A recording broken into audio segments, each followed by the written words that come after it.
As of today, you find yourself standing in the most incredibly remote and deepest part of the entire Minsk experience. It is a hidden corner of the world where very few people ever get the chance to visit or explore. This place right here is what I consider to be my personal nest. I don't really know the best way to describe it, but you could call it a true family nest and so on. My dear parents actually live very close by to this spot. They are located literally just 2 kilometers away through the thick trees of the forest, and that is exactly where my father and mother live their daily lives. I grew up right here, deep within the very heart of this ancient forest. I mean, I spent my entire childhood exploring every corner of these familiar areas, and this place truly means much more to me than just a place where I lived. I suppose I had plenty of valid reasons why I could have left Belarus behind for good. Most of it was related to the significant troubles I had back in 2018, which was the difficult period when I found myself serving time in prison. So, when I take a moment to look back on everything that happened during those years, and then, when that whole complicated situation finally came to an end back in 2020, I was faced with a very difficult choice about what I should do next. Absolutely everyone I knew, all my close friends, all my relatives, and even my professional colleagues, they were all saying the same thing. Dimma, you didn't manage to build a successful business here in this country. You really should leave. They told me that with your brains and your incredible energy, you could easily go to almost any other country in the world and build a brand new life or a great business there instead. You are chasing the career of your dreams, a fulfilling life, and everything else you have ever wanted. And 95% of the people who were around me at that specific time in my life told me that it was impossible. There actually weren't that many of them left, because when people suddenly find themselves in a truly bad, incredibly difficult situation, life is just built in that particular way. Those very people who once made solemn promises to stay with you until the very end of your life, swearing to protect you and support you through thick and thin, those are often the first to disappear when things get tough. As for people, very few of them remain today. So, essentially, only my immediate family stayed with me, along with my 2 very loyal and close friends, my 2 supportive brothers, and, well, a few distant relatives I still know, and that's really it. But everyone who called themselves my friends when I had a lot of money back in 2016 and 2017, they all completely vanished from my life. And so, later on in 2020, when I finally faced that difficult choice, honestly, the primary reason I stayed here was because of my parents. I will definitely make sure to introduce you to my wonderful mom and my dear dad in the next few days. They don't speak any English at all, but my mom specifically said to me, I absolutely have to see Brad Barton. I really have to see Brock Barton. She told me, I want to see their incredible energy, I want to feel them, and I truly need to look them right in the eyes. That is just exactly how my mom is. She will be flying back to Belarus very soon, but right now she is staying in Turkey for a while. Right now I am here with my sister, my biological sister. I mean, this is truly what she's been striving for her whole entire life, just to travel. So now she's finally on a big trip, and my dad is at home right now, carefully sharpening knives. He has a very specific hobby. He sharpens a lot of different knives. We'll show you later. He's a hunter, and he's also a fisherman. Well, you'll see it all for yourself a bit later on. So, this place where we are right now, I was once in. Back in 2020, I first got on a bike. At that time, I didn't have a car, I didn't have any ATVs, and I didn't have anything at all. I only had a massive debt of over $500,000 and a huge number of overwhelming problems that had to be solved. I just got on a bike. It was the very first day when my whole situation finally ended, and I rode the bike to this exact spot. And then, 6 years ago, I promised myself right here in this place.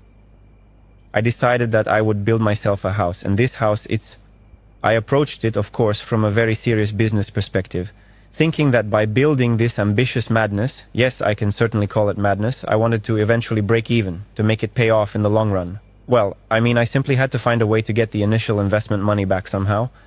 And that is exactly when the innovative neuro design project was first born. And we really wanted to apply all the possible cutting-edge technologies that were available to us at the time. We had to carefully examine every single technology that already existed in the world, plus develop our own unique solutions in order to visualize all of this and build something that is, let's say, completely non-standard. We wanted to create something that is very, let's say, unusual and that will eventually become, to a significant extent, a true calling card for many different reasons. This will be the very first calling card we produce, naturally, especially if we are talking about the deep importance of building long-term professional relationships. Then I realized I really needed a dedicated place where I could personally invite all my close business partners, dear friends and family members to stay. I wanted to ensure they wouldn't have to deal with staying in a cold hotel when they fly into our country. Instead, they would have a warm home here with us. I truly believe that nothing brings people closer together than the experience of visiting a partner or a longtime friend in their own space. I am absolutely certain that someday soon we will have the wonderful opportunity to meet again, and I will fly over to see you as well, to your home, but likewise, you'll have the opportunity to travel across the world to visit my own home at any time. I think that in about 3 or 4 months, we'll successfully complete this entire chapter of our lives, and then I'll be ready to invite you here once again. I showed you today exactly where you'll be sleeping, so that's regarding our relationships. A great number of people have been asking me lately, why are you building this? Why are you investing such a significant amount of your hard-earned money? And I tell them that I truly believe that the moment will eventually come when I'll be able to fully recoup everything we've put into this startup and this project. It will happen thanks to some visionary guy who is just as crazy and driven as we are, someone like Phil, who is willing to fly in here just to see firsthand what neurodesign is capable of. With just one single check, we'll be able to close this massive deal and get all the money back. I am absolutely sure I'll do it. I have no doubt at all in my mind anymore. With the contacts and the network we are building right now, with the contacts you've given us, with the contacts Phil is giving us, I have absolutely no doubt about it. We won't just recoup these investments, we'll build so many more houses like this. Yeah, the next house is yours, Brock, because that land you showed me in the US, it's certainly not like these 4 small plots. You really went big there. You'll have a whole state. We'll probably call it Barton State. I don't know. They'll call you Brock there.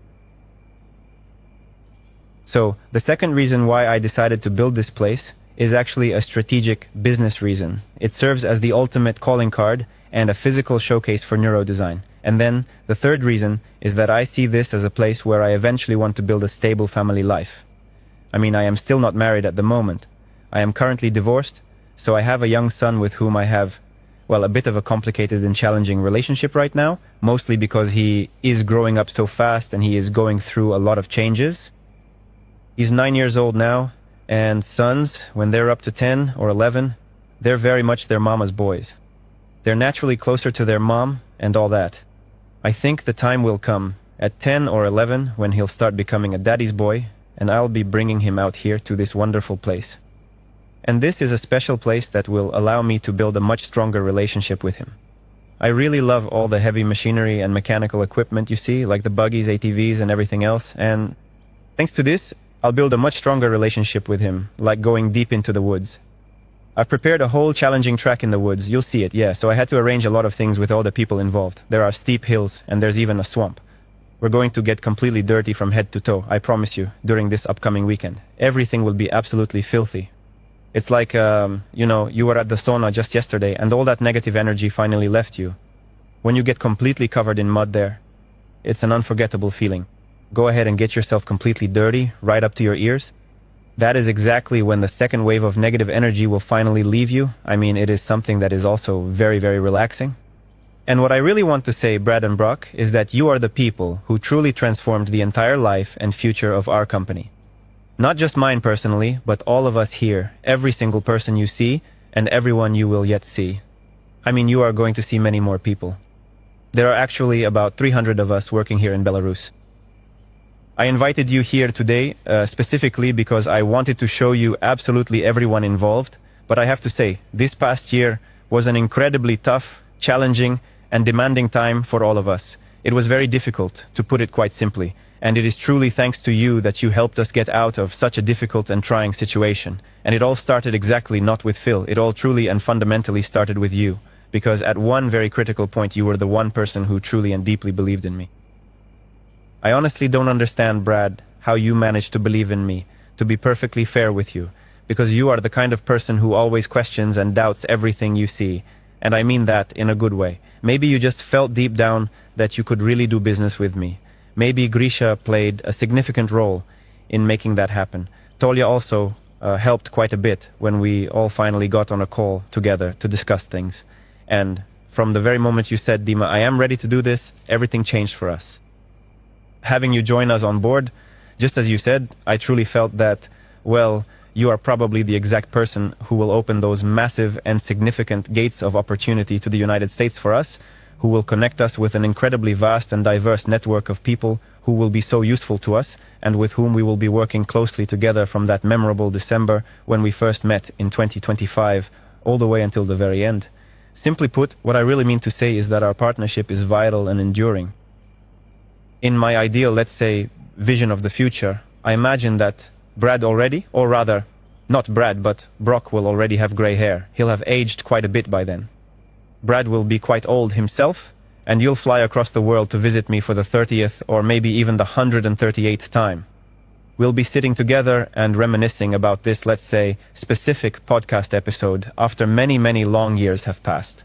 So what I really want to say to you right now is that, well, I'm building a relationship with you for the exceptionally long-term future. Well, it's absolutely vital and essential. I mean, I don't have some kind of specific timeline from here to the very end. I mean, it's the core principle I set for myself a long time ago, and just without stopping, I'll continue to steadily move forward, and you can definitely rely on me and trust in my commitment.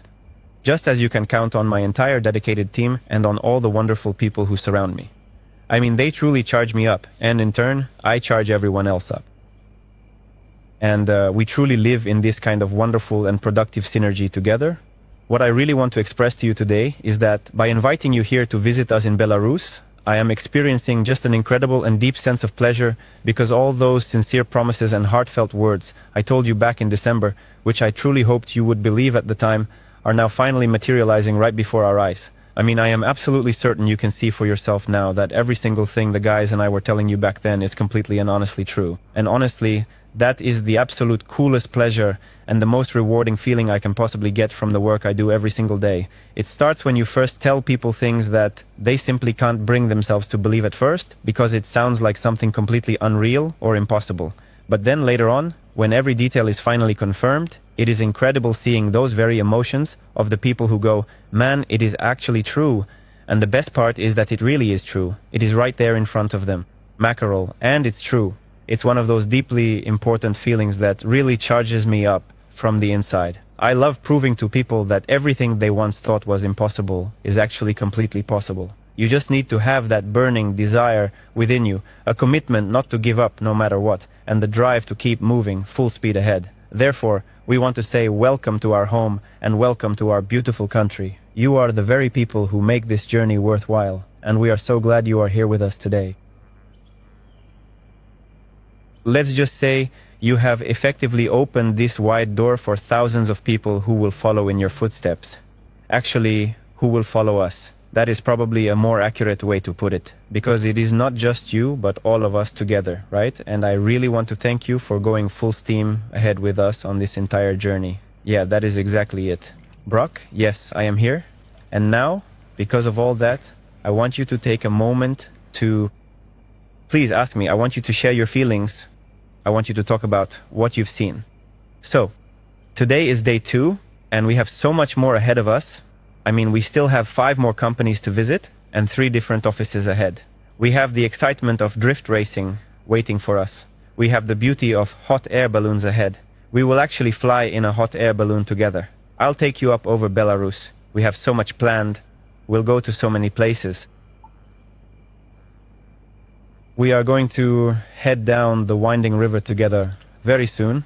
I am already in the middle of arranging every single detail of the trip right now, so you can see exactly how it will unfold. The Hogans are definitely coming along. Cynthia and her young son will be there to enjoy the view. We also have Carrie and John joining the group, and we will have 5 colorful balloons floating with our team, accompanied by the full professional camera crew who will be capturing every moment of the journey as we go.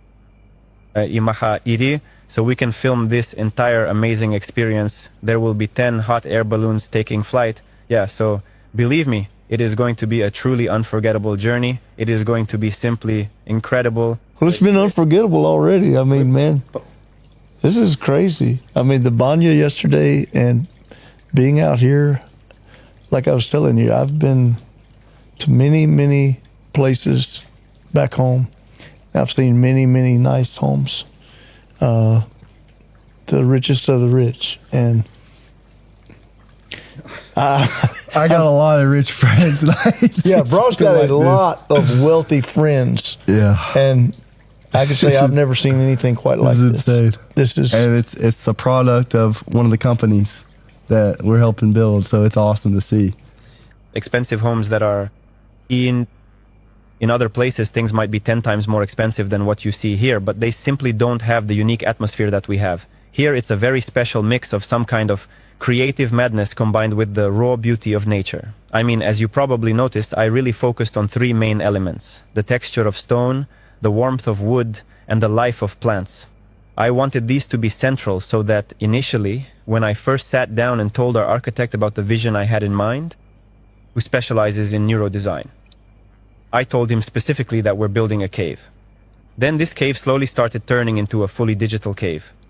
After that, we brought in one massive truckload of this unique stone that you see absolutely everywhere, on the floor, on the walls, in the office, and even in the pond. I mean, it is everywhere. We brought it all the way here. These are authentic Russian stones from the heart of Siberia. And we eventually brought about 250 large trucks here to finish it, of this stone, and they just covered everything with stone. And thanks to natural materials, thanks to wood, and thanks to everything else, it actually didn't turn out to be that expensive compared to other houses. But it's unique. And this is neuro design, and it will pay off through our, let's say, our partners who will say, we want the same thing. We want to be a part of this. yeah, well, there's no doubt. I mean, if you can get someone to come here and experience this, it's a done deal. I'm telling you, it's a done deal. This will be, Neuro Design will be a multi-billion-dollar company. There's not a doubt in my mind, because I just walked through it and experienced it. Yeah.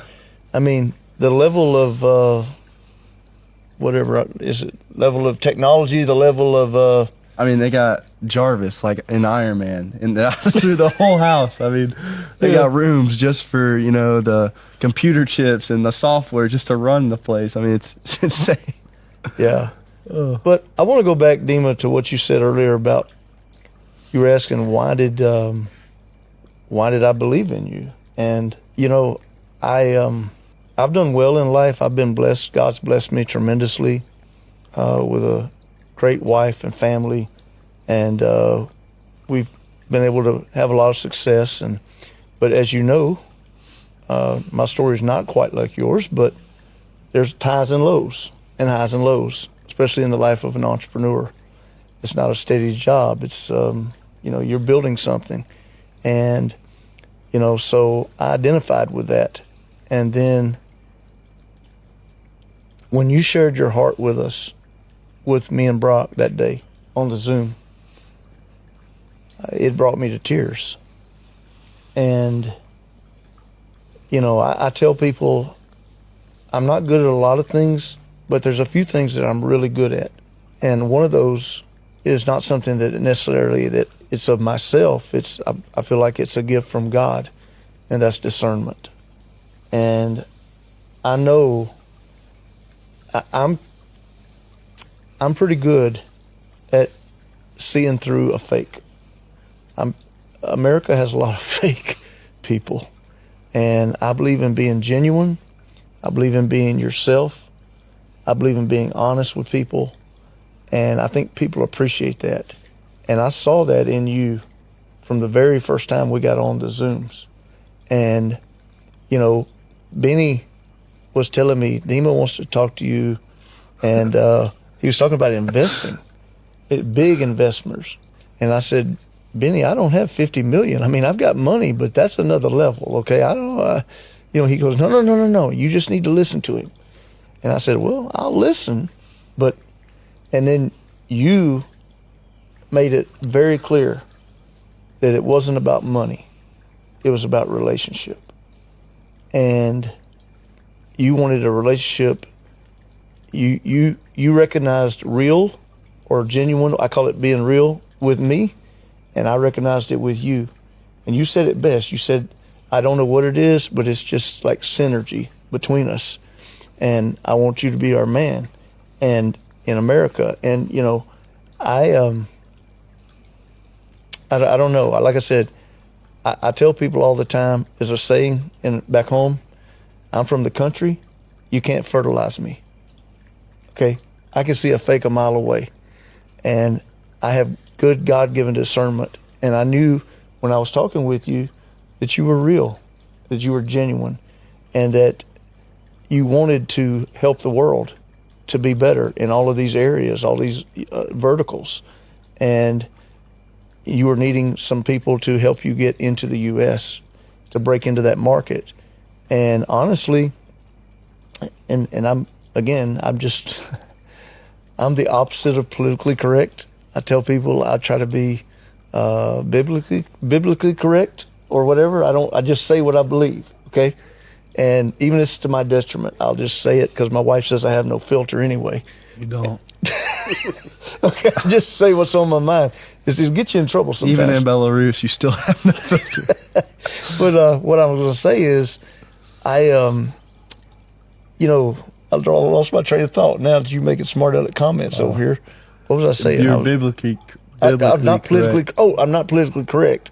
Yeah, but after we got off that night with you, and you presented what you were offering us, I just looked at Brock and I said, "Man, I don't know how much longer I can do this little dance or facade because they really think we're something here, and we're not." You know what I mean? So pretty sooner or later, these Belarusians are going to find out who we really are. And I made the comment. America is a big country. There's like 350 million people here. Why Bartons? Could you not find somebody better than Dumb and Dumber, okay, to help you out here, out of Chattanooga, Tennessee? And again, you emphasized it wasn't about that. It was about relationship. It was about genuineness and our hearts connecting. And again, I know the real deal when I see it. And my friend, I knew you were the real deal. I knew you were speaking from the heart that night. I saw the tears in your eyes. I saw the passion. I saw what you wanted to bring to America and to build for the whole world. And I can honestly say I am beyond humbled and appreciative. I'm blown away that you would ask Brock and myself to help you. And I can tell you this, I will, and you can take this to the bank, brother, I will do everything in my power to help you achieve all of what you want to achieve in America. And if I don't know, I know some people, and if I don't know the people, I'll go find somebody that does know them. And because what you're doing is not about, it's not really about money. Yes, money, you make money with business, but this is about changing the world. This is about a revolution. This is a business revolution. And that's what I tell everyone. You get involved in this. Look, man, with AI and all of this other stuff, you can like it, you can dislike it, you can not have an opinion about it, but it's going to happen, okay? So it's unstoppable. It's unstoppable, right? And so you can either get in the truck or you can choke on the dust, okay? Like we say in the country where I'm from, okay? And when I say country, I mean like out in the villages here, okay? Yeah, not city. And so, it's... So what you're doing is going to revolutionize and change the world. And we're just honored to be a small part of it. I don't know if Brock wants to say something here or... I don't really have much. I mean, you kind of took it all there, but yeah, I about 6 months ago, it was that I. Bro, can you tell me about first meeting when you meet me? Yeah. What you was thinking? You talking about on the Zoom or? Yeah, first Zoom call. Well, he was hiding. First Zoom call.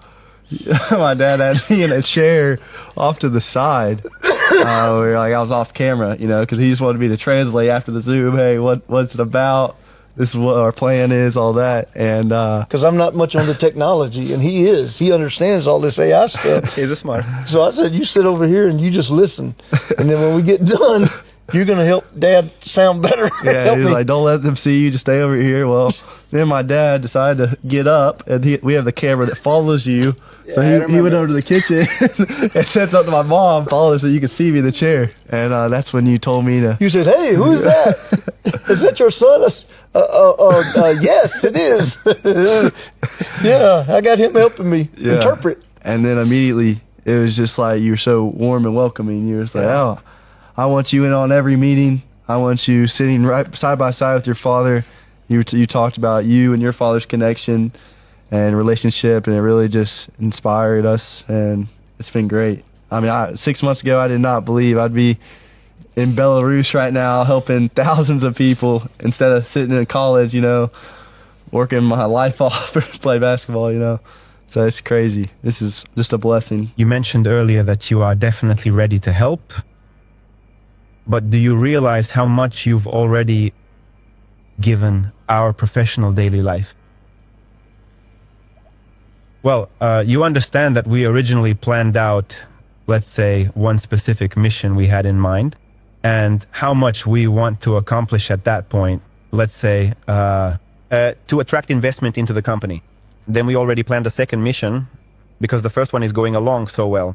And it is incredible to see that now we are already on the third level of this project. We have already far surpassed and gone beyond all the initial plans that we had originally discussed and talked about at the start. I'd really like to take a moment to tell you about the time I spent with Sean. I would really like to take a moment to share a little bit about what I was doing back when we first made the decision that we needed to meet up in Panama. Oh, you want me to tell that story? I'll tell you how it looked from my perspective. So imagine I'm the captain of a ship off somewhere in the far distance. I saw a lonely, deserted island way out there that will give us essential water, food, and breathable air, and provide our entire company and our team with the next stage of life, because the entire team is already completely exhausted, at this point. We have completely empty fuel tanks. We have absolutely no fresh food remaining at all, and we have half of our crew members who have already completely abandoned the ship, and we're not even close to half of the sailors we used to be. 80% of the sailors have already abandoned the ship, but we're not broken. We are still actively searching for that deserted island, and so we met you. You actually introduced us to Chris. It is also very important to note that our conversations and communications with you take place during the late night hours. During those long nights when you desperately want to sleep because you are so tired, we were there from 2 in the morning until 5 in the morning. We were just sitting on those Zoom calls, fervently hoping that we would finally find that island, praying that they would help us and that we would actually make it. And then, at that very moment, we finally received that call with Chris and with Sean. Well, you remember that call when he says, Dimma, you've been telling me for an hour about technologies that don't interest me at all. But to be honest, when you told me that you were locked away in prison and everything, and that you have problems communicating with your son, I felt the same way. Because he goes on to say, damn, I have some serious problems with my own son too. And I also, he says, was in prison, though it was only for 12 hours for drunk driving. And then some of the other guys there started to say, oh, I was in the same boat, only I was visiting my brother. And someone else says, oh, I was there too. Everyone decided to, yes, that was on the Zoom when there were 12 people, but that's not important. And then after a moment, Sean looked at me and said, why don't you come and fly out here to see me? I'll personally deliver the biggest check of your life in just one single evening. Remember that moment, right? Said the largest beep check. Yes, and he was just so incredibly genuine and deeply sincere in his words that I didn't outwardly display a great deal of emotion at that specific moment when we finally discovered that long sought after and completely deserted island. But deep inside of me, I just had a powerful, roaring fire burning brightly within my soul. And that's it. I thought, here it is. It is this very special moment when we finally achieved exactly what we wanted.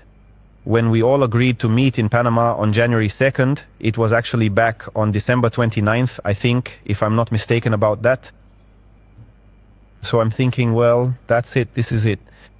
And right after the Zoom call finally ended, I called a meeting and gathered our entire team together. There were about 60 different people there in the room. I looked at them and said, guys, we have finally found a solution. I am flying out to Panama. I explained to them what happened on the Zoom and how it went. I told them everything because it had been so secret. And that was finally it. And there was this profound sense of relief, like, well, you have finally found something significant and your tight muscles started to slowly relax, you know? It was just like 1,000 tiny needles tingling all over and you can really just feel it happening. Those emotions, well, they're truly unforgettable emotions. And that's it. And I go to bed with those emotions. In the morning, relaxed, having already bought the tickets to Panama. All of the guys had already purchased their plane tickets to Panama. Grigori, Tolik, Sergey, Dimma, and finally myself. Hey there, it's a call from Brad. Dimma, there is something important I need to tell you. Once again, it felt like 1,000 needles. Whoosh. I'm thinking to myself, damn, please, no. Not for the 1,000th time, no, please.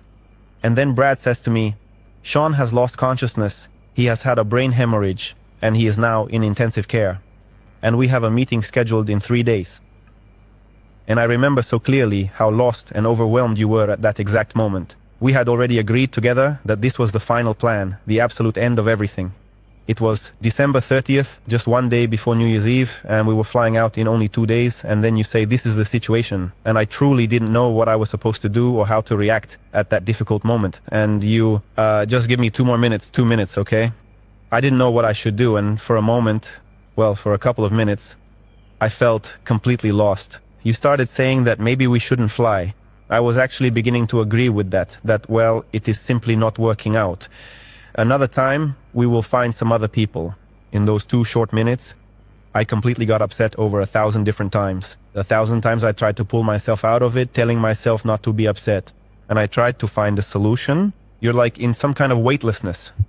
And you don't know what to do, what to say, how to pull it all together. And then, at one specific point in time, it suddenly just dawned on me, like a bright glowing light bulb in those old cartoons, that you're not building a relationship with Sean, you're building a relationship with Brad. And then it dawned on me that I was actually going to fly to Panama, not just because of Sean. You see, Sean is the direct result of all our work with Brad. It was a deal that was originally intended to make us a significant amount of money. But that's because it was with Brad, because of Brock. I realized that nothing changes, we have to fly. Well, Sean didn't fly, someone else will. Let's go. And so I got myself completely ready for the trip. And then I remember I told you, Brad, no, we are definitely going to be flying. And you are going to be flying as well. Although I remember telling you that information for a couple of days straight. I said, just take carry-on luggage and put down the phone. We agreed. I thought, what should I do? Gather the team, tell them about the situation? But I didn't tell a single soul. Everyone who was flying out there, they were all fully expecting to close the big deal with Sean. Everyone was joyfully celebrating the new year, and they were all celebrating the hard-won victory. We truly believed that we had finally found a solution, and we were sailing toward the island. But absolutely no one understood that it was just a mirage of an oasis, and it didn't even exist anymore, because it had already completely collapsed. But everyone was sailing there. And I told our team about the situation only when we were already in the lobby in Panama, in the hotel. I said, guys, there's a catch. We flew out to Panama, but unfortunately Sean won't be there. Sean is currently in the hospital unconscious. So we got Brad and Brock as a replacement. And somehow, looking back on it all now, step by careful step, everything just absolutely took off in a remarkable way that I never could have fully imagined, I would say. And I really want to tell you that I am truly and deeply grateful that you chose to stay right there by my side, managing with nothing more than just your basic carry-on luggage for those entire 2 full months we spent over there together. It was truly such an unforgettable and special time, when we all went out together to buy some new socks and underwear. And thanks to you, I gained a much deeper understanding of what Americans are truly like. I tried to understand the kinds of food that Americans enjoy eating. I also tried to understand their general mentality and way of thinking, because you are, it seems to me, a very typical American. Americans, like, specifically a typical, well-mannered and highly educated American person. I mean, I think that is actually a much smaller part of the whole of America, but after I eventually met a dozen other different people, I truly understood who Americans really are, roughly speaking. I don't know them fully yet. There's still a whole lifetime ahead to understand it all, but I now roughly understood who these people are. And, back then, when we were in the lobby, like during the whole trip, Well, I felt a huge sense of relief because I knew exactly what we would do, and Sean was not our only solution. When you look at everything we have been through and considering all of this together as of today, you have actually given us, I truly believe, more than 1,000 times more value than we ever could have expected from that original deal with Sean. I honestly don't know. Maybe Sean will come back because he reads my messages on Facebook and sometimes sends me a reply, but that really doesn't matter much anymore. It is truly a great honor to welcome you here to Belarus, right here at my very own home. And as we stand here, I want to say that I have absolutely no doubt in my heart or my mind that every single one of the things we have planned together we will most certainly be able to do. I'd like, Brad, for you to tell a bit from your side about when you made that call to me. I could sense that you were having some self-doubt and didn't quite know what to say before calling me. To call you to tell you Sean was in trouble? Well, I didn't know what to say. First of all, the guy said that he was going to write a check that's bigger than I could even imagine, and I like to fill out of my seat. And then he said, "Okay, Dimma," he said, "I will meet you in Panama. I want to look you in the whites of your eyes, and it's a deal. And if I still like you after meeting you in Panama, I'm gonna write you this big check." And he kind of put it out on the table like, "Okay, is it a deal or not?" And I'll never forget it. It seemed like an eternity before you ever said yes.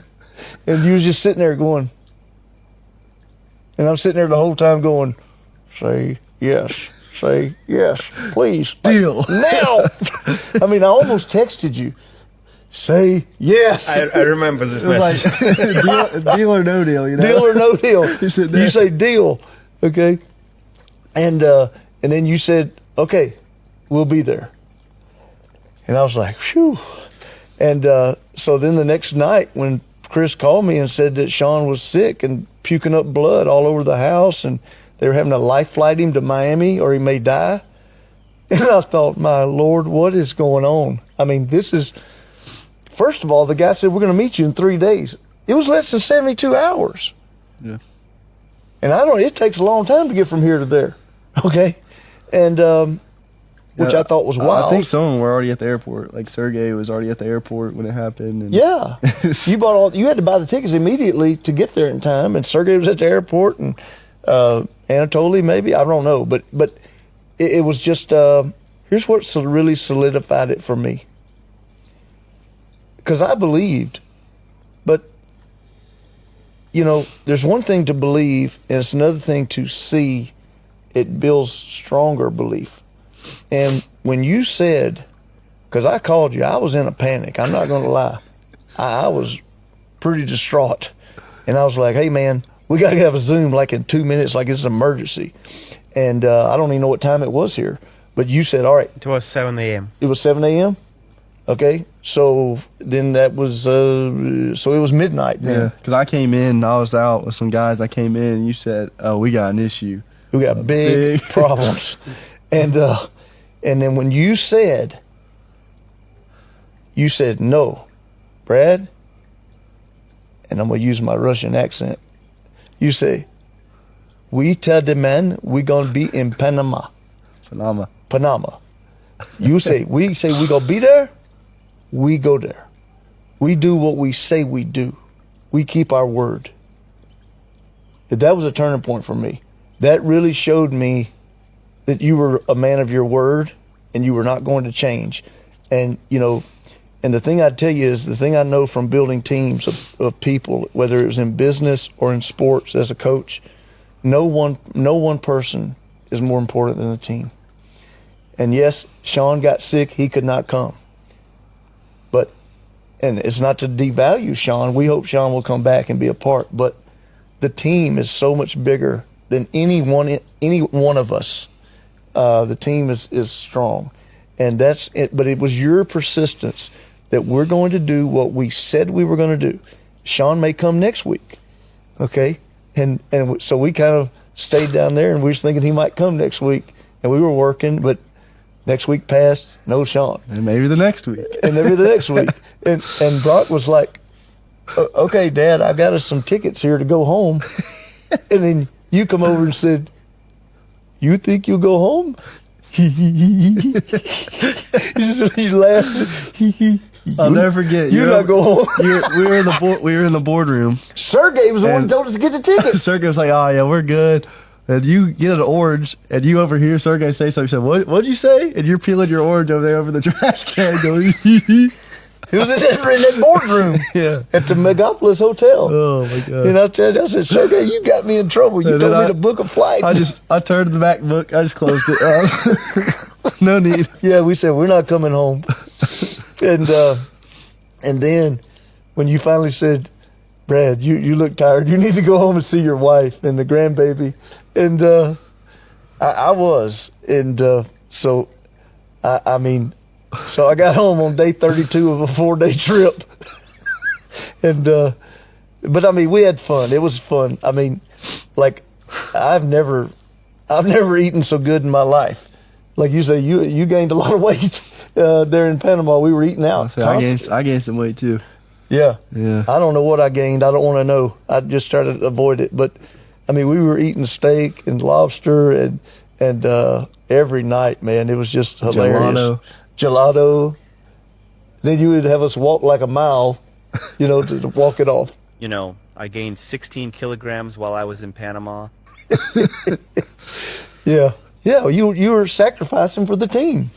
Mm-hmm. Yeah, that's what we were doing. Yeah. I was crutching. I had my boot and crutches. We were walking 3 miles back to the hotel. Oh my gosh! I'll never forget remember that. Night. And I thought he was going to hurt his foot worse, and he kept saying, "I'm fine, I'm fine." And I could tell he was really hurting. We were going through the festival. We got patted down. Yeah, at the Panamanian Carnival or whatever. Golly. They got patted down. Remember? But I mean, I've been patted down before, but this Panamanian pat down was something else. Like I saw Brock. That guy started patting him down. And all of a sudden, I saw Brock's leg go, woo! I was like, oh my gosh, I don't need the pat down. Do you truly understand the most important part of the message we just shared together? I make a very sincere and dedicated effort to deeply motivate people because I refuse to ever give them even the slightest chance to give up on themselves. I honestly find so much genuine joy and fulfillment in doing this rewarding work every day. I really love the feeling when I take someone into my hands and carefully guide them toward reaching their full potential. And at the very beginning, they truly believe in something incredibly difficult and distant. And then, after only a short period of time has passed, I see that the person starts to give up. This happens all the time within our company, and it is quite a common occurrence. Honestly, this sort of thing happens all the time in my social circle, and for some reason I find myself, without even thinking, just grabbing this person and saying, get it together, you can always do so much more, you can do significantly better, and you truly deserve more. And I use this deep feeling, or rather this unique ability with you. But I was honestly just a little bit scared of it all. Because I was honestly afraid of pushing you much too hard. I was constantly afraid of crossing that delicate line where you would see my efforts as something negative instead of a helpful and supportive partnership. And every single time I tried to find a way to extend our time for another week, it was only because I truly wanted you to stay in Panama with me for a little bit longer than we had planned. It was a real test for me. See, what you didn't understand, though, is that my background, I've done the same thing with people that you were trying to do with me. That's what I've got good at in coaching, is I teach kids to go further than they thought they could. Everyone wants to give up. It's mental. It's a mental weakness, and you have to be tough to win big. And so my job as a coach was always, and even in network marketing, when I'm dealing with adults and not 18-year-old kids, is to get them to believe that they could be bigger and better than they ever thought they could. Because if the mind of man can conceive and believe, he can achieve. And your home is a testimony to that, as big as I've ever seen. I mean, to say, when you used to ride back here on your bicycle, and then to see what you've done here is, it's amazing. And again, it goes back to the will of the human spirit. And you know, and lots of people don't have that. And it's our job to take them to the next level. But at some point, and they may use our belief, and maybe they don't have the belief. They have to latch on to our belief and until they go far enough to where they can have their own belief. And that's the beauty of being the leader. And you know, I mean, look, I've dealt with this at the highest levels, and your leadership in this intangible is as good as I've ever seen in my 56 years.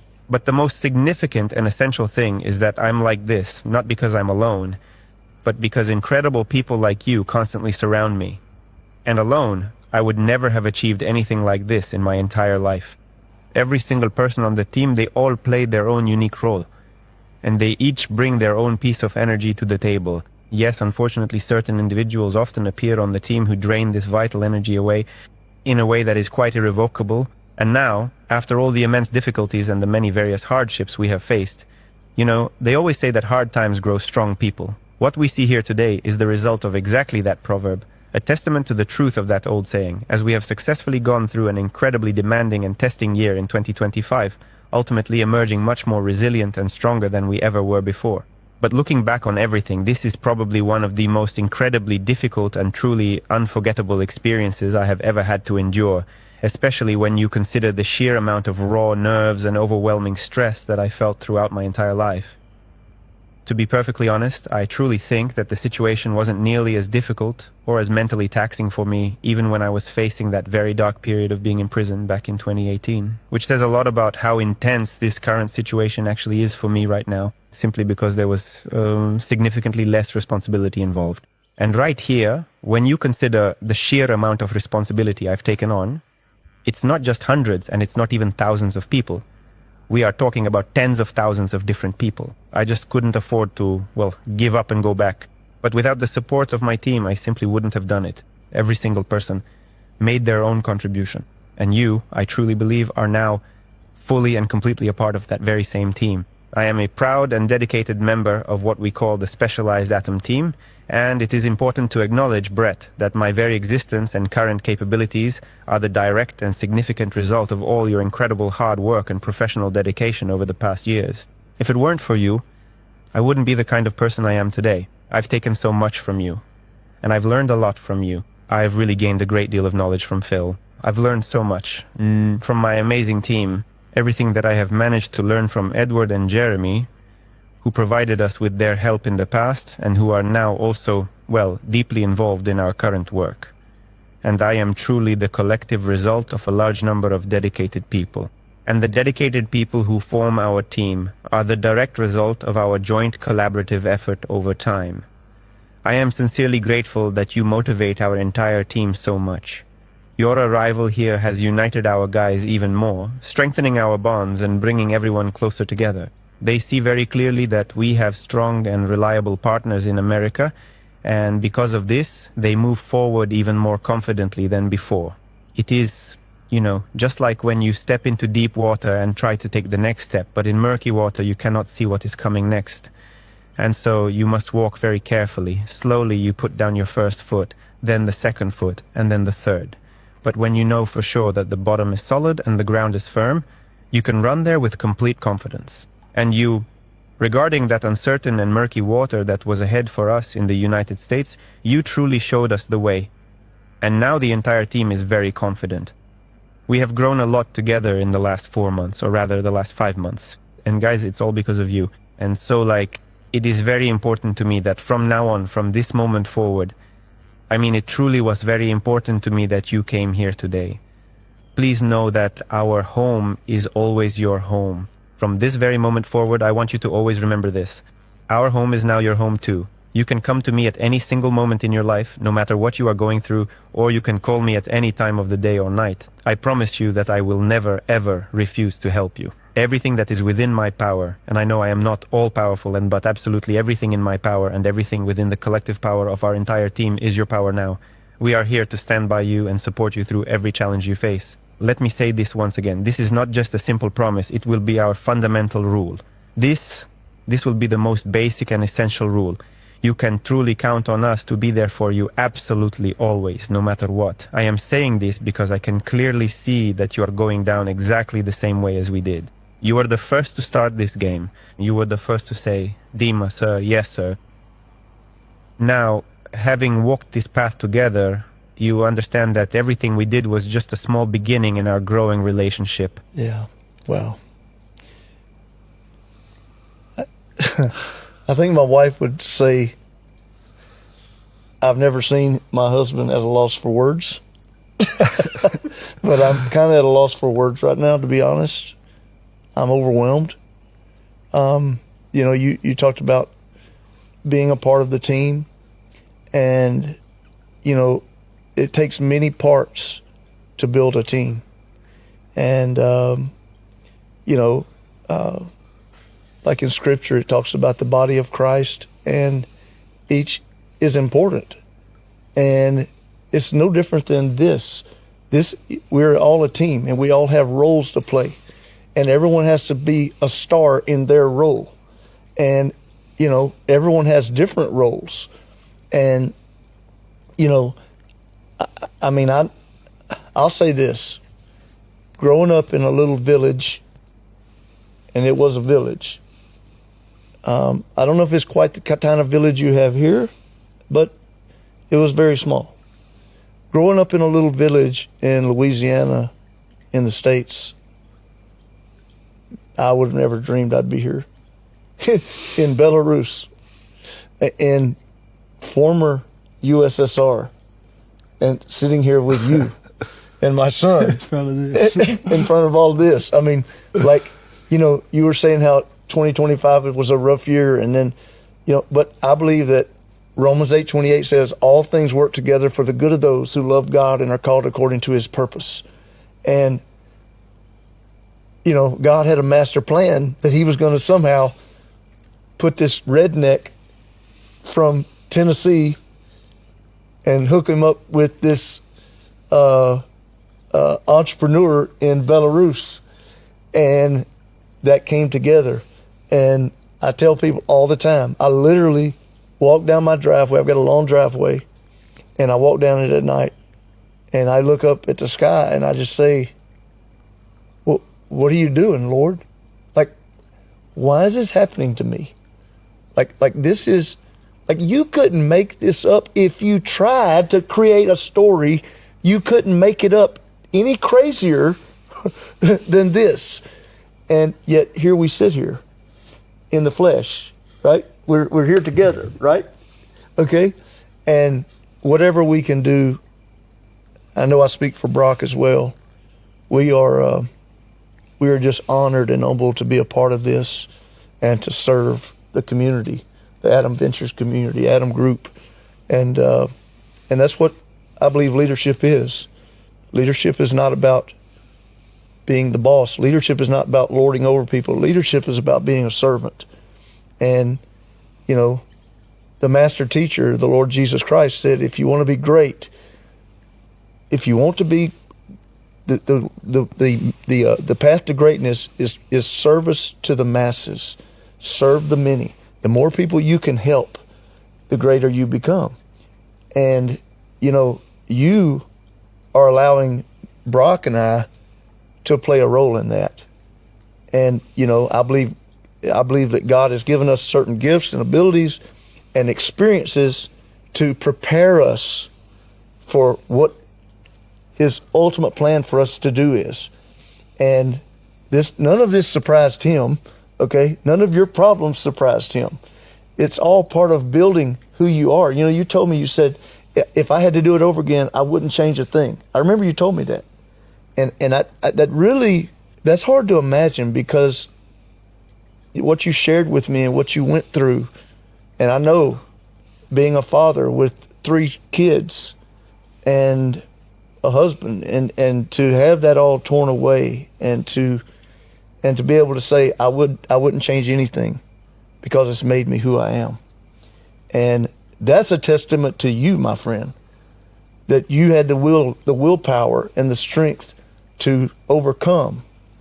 And it's going to be one of the greatest stories I believe ever told eventually, one day. Be sure. One day, they will be talking about you in the history books here in Belarus and all over the world. I believe that. Who knows? And we, you know, I mean, I'd like to see someone that's built bigger, okay? And because we're going to change the world with this technology that you guys have. And again, I'm just rambling now, but I just can't express enough on behalf of Brock and I our gratitude to not only you, but the entire Adam team and all the people you work with on a daily basis to make dreams come true, because you've certainly changed our lives. Thank you, buddy. I mean it, every word of it. Yeah. Thank you, guys. So, we need to finalize. Is a really huge thank you to your entire community, brother, for all the incredible support. A large number of them will also visit Belarus. Many of them we invited, but it's also very important to remember that it's worth a lot. That deep, unwavering level of genuine trust you have built with your loyal community over the years is something I've never seen before. The bond that you and Phil have created is truly special. This trust is not based on purely commercial or financial motivations. It is certainly not just about the money. It's built because of a shared fundamental worldview, and because we hold the exact same views. And they really trust your opinion quite a bit. And I want to say that I am deeply and sincerely appreciative of the fact that you shared the immense trust you built with our entire team over time. You courageously took this significant risk, despite the fact that you didn't truly know who we were as individuals. Furthermore, you didn't yet know what we were fully capable of achieving together, but you nevertheless moved forward and saw the various potential risks that could arise in such a complex situation. Yes, I truly want to say that the incredible community that believes in you, it automatically started to believe in us as well, simply because you gave us this unwavering trust. In my opinion, the single most valuable thing in your podcast and the most valuable thing in your relationship with your community is that trust. We know that trust is built over many years, but it is unfortunately lost in just a matter of seconds. And when you personally reached out to your community to support us, it is truly worth significantly more than any amount of financial support. Much more. You willingly took this immense risk on yourself. You recently shared with the community that I promise you that everything is going to be perfectly fine. And I assure you everything will be fine. In fact, everything will be much better than fine. I am fully convinced and sure that you will see it more and more with each and every passing day in the very near future. And I just want you to pass on a message from me and from my entire team. A huge, huge thank you to everyone on the next live stream. We really want them to know how much we appreciate their support, and our promise is that we will not fail them. We have a clear plan and we know exactly what we are doing for the community. We don't claim that everything will be smooth, that every single thing will be smooth, second by second, and hour by hour. This is business. And there are always going to be difficult moments, just as there are easy moments. But we give you our guarantee that we will stand by your side until the very end. That incredible train that we have built together, it will not stop. It will only come to a final stop when I end my existence on this planet. Well, I mean, when I finally die. Maybe we'll develop something new and innovative and continue to work on our goals. We'll create a specialized Dimma AI system and continue this important mission forward. Yes, that was already a significant attempt made. Well, we are looking at it. So, we are so grateful to everyone in the community, and thanks to Brad for giving us this trust. As I said, it is worth so much more than any money. Well, again, listen, I have people reaching out to me all the time to promote things, and most of them I turn down because I'm not going to put money before my faith and my character and who I am. And if I don't believe in something, I'm not going to promote it. I don't care what it pays. It's not about money. It's about what I believe in. And if I believe in something, then I've got full conviction. I'm all chips in, you know. I'm betting the house, so to speak. And I want to close this, Brock, with a story here. So I want to let you, if you got anything you want to say here before I finish, because I want to tell this little story to Dimma. I think it's going to end the podcast well.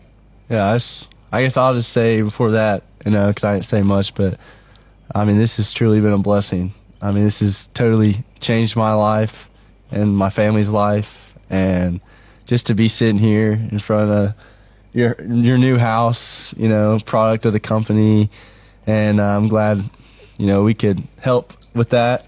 And I can't wait for you to be able to come over to the U.S. and see what you're helping us with, and see what you've helped me purchase, and hopefully build a house like this on. This would be something. Better. I don't know, Because I know a lot of mistakes that I want to change. I will change this mistake in your So house. you can let me know. But yeah, I'm just so grateful for what all has been played out so far. Thank you. Thank you, bro. Yeah. So what I wanted to say was, you were talking about, you know, you could see the island out there, and then, you know, and then you could see it, and you were going toward it, and then it was like disappeared, and then because of all the setbacks. And it reminded me of, and I think, if I'm not mistaken, it's Hernando de Soto was one of I don't know if he was Portuguese or He was. Spanish I or think- what I he think he was, was but anyway, he Portuguese. was conquering the new world, you know. And the story goes, I don't know if you've heard it or not, but the story goes that the Aztec and the Mayan Empire down in like Mexico, around Cozumel, Cancun area, they had supposedly the most riches in the world. They had all kinds of jewelry, stones, gold. They had the treasure of all treasures. And everyone tried to come there and take the treasure. And nobody could. It doesn't matter how tough these people were, they could not, for like hundreds of years, like 1,000 years, they were supreme, and no one could touch them. And but Hernando decided he had a different strategy. And because everyone, he said, you know, everyone gets on the boat in Spain or wherever they were coming from, and they're all excited. Yeah, boy, we're going to go take the treasure. We're going to get it, and we're going to defeat them. And he said, you know, it all sounded great in the beginning, but then, like you said, halfway through the ocean to get over there, crossing the Atlantic, you know, they start having problems, and people start losing faith, and people start bailing off ship, like you just talked about, you know. And then when you get over there, he, you know, a lot of them said, hey, I just don't think I want the money. I don't want the treasure. You know, in other words, there was very few that truly wanted to complete the mission. But even then, they were still scared. And what happened is when they got there to the shore, to the Mexico or wherever it was, they built a plan of how they were going to do it, and they sat there at the beach for a couple of days, just planning what they were going to do. And they were all excited, boy. And then Hernando did something that no one's ever done before. He told the generals to go out right out here to the ocean. They were on the beach, and he says, burn the ships. Burn them. Torch the ships. That we have no way. We will win or we will die here, because we can't go back. The ships are burned. We must win. And that was the time that they overtook the great Mayan Empire, and they took the treasure. No one had ever been able to do it. And the only difference was they had no choice. He burned the ships. He burned everything. So that's what I see us doing with Adam Ventures here. We're burning the ships, man. We're all chips in. We either win or we die. But we know we're going to win, right, my friend? We will. And that's what this is about. And you know, I just love that story because it's a mindset. And when you have to win, it's kind of like they would say back in America, when do you quit fighting a grizzly bear? You don't. Because the minute you do, you're dead, right? So you keep going. And I believe, Dimma, I believe you are the epitome of that story. Now, you didn't fight the Aztecs, but you did fight bad things that happened in life, and you overcome. Why? Because you had no other choice. You decided to stay right here in Belarus when you could have run. You said, I'm going to build it right here. I'm burning the ships. I'm all chips in. I will either achieve this or I'll die here. And brother, we are achieving it. And this right here, It's a testament to good heavens, man. You don't need a ship anymore. You got a whole. I got a shark swimming behind me. Yeah, we swim with the sharks back here. Okay. So anyway, yeah. But we're proud to be here, man. We are honored to be a part of this. Yeah. Thank you, guys. Thank you. Thank you.